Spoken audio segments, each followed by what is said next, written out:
আসসালামু আলাইকুম। আমি বাংলাদেশি ব্লগারের আরেকটি নতুন ব্লগে আপনাদের সবাইকে স্বাগত জানাই। আশা করি আপনারা সবাই অনেক ভালো আছেন। আমিও আল্লাহর অশেষ রহমতে অনেক ভালো আছেন। তো চলুন তাহলে কথা না বাড়িয়ে মূল ব্লগে যাওয়া যাক।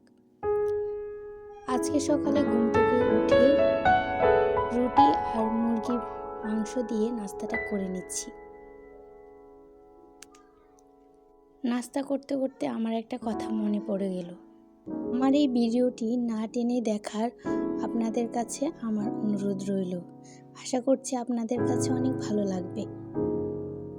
আর এই ভিডিওটিতে যদি কোনো ভুল হয় তাহলে ক্ষমা সুন্দর দৃষ্টিতে দেখবেন। আর যদি ব্লগটি ভালো লেগে থাকে তাহলে লাইক ও সাবস্ক্রাইব করে আমার পাশে থাকবেন আর আমাকে সাপোর্ট করবেন। আপনাদের ভালোবাসায় আমাকে এগিয়ে নিয়ে যাবে। তাই কথা না বাড়িয়ে আবারও ব্লগে যাওয়া যাক। এরপর কিছুটা ফল খেয়ে নিলাম। ফলগুলো কিন্তু অনেক মজার ছিল। এই তো দুপুরে রান্না শুরু করে দিয়েছি। পেঁয়াজ, কাঁচামরিচ, রসুন বাটা সাথে লবণ দিয়ে ভালোভাবে পেঁয়াজগুলোকে ভেজে নিচ্ছে আর সাথে এদিকে ওগুলো ভেজে নিচ্ছে। এরপর মশলাগুলোকে ভালোভাবে নেড়ে চেড়ে এখন পানি দিয়ে কষিয়ে নেবে।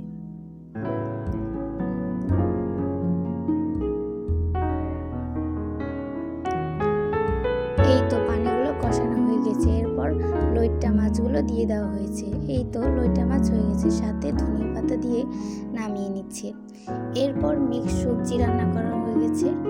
এই তো মিক্স সবজির মধ্যে ধনিয়া পাতা দিয়ে নামিয়ে নিচ্ছি। এরপর আমরা বিকেলে হাঁটতে গিয়েছিলাম। ওয়েদারটা কিন্তু অনেক ভালো ছিল। আমি আর আমার বান্ধবী অনেক মজা করেছি। এরপর আমরা ঝিল থেকে শাপলা ফুলটা নিচ্ছিলাম। অনেক কষ্ট হয়েছে ঝিল থেকে শাপলা ফুলটা নিতে গিয়ে। এই তো শাপলা ফুলটা নিয়ে নিয়েছি। অনেক সুন্দর ছিল। তারপর আমরা কিছুক্ষণ হাঁটাহাঁটি করি এদিক সেদিক। অনেক ভালো লেগেছে। আজকের ওয়েদারটা অনেক সুন্দর ছিল। বিকেলের এই সুন্দর ওয়েদারটা আপনাদের সাথে একটু শেয়ার করেছি। ভাবলাম আপনাদের সঙ্গে অনেক ভালো লাগবে। শাপলা ফুলটা কিন্তু অনেক সুন্দর ছিল।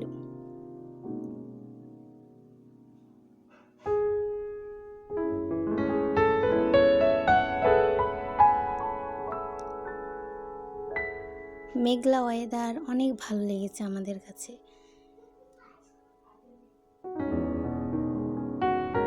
এরপর বাসায় এসে দেখি আম্মু নাস্তা তৈরি করছে। আজকে আম্মু নারকেলের লিচু পিঠা বানাবে। এর জন্য নারকেলের মধ্যে চিনি আর পরিমাণ মতো লবণ দিয়ে ভালোভাবে মেখে নিয়েছে। এরপর কিছুক্ষণ রেখে এরপর এগুলোকে ময়দা আর সাথে চালের গুঁড়ো দিয়ে ভালোভাবে মেখে নিয়ে ছাঁকুনি দিয়ে বিভিন্ন শেপের বানিয়ে নিয়েছে। পিঠাগুলো কিন্তু অনেক মজার ছিল। পিঠা খেতে খেতে সবাইকে ধন্যবাদ জানিয়ে আজকের মতো ভিডিওটি এখানেই শেষ করছি। সবাই ভালো থাকবেন। আসসালামু আলাইকুম।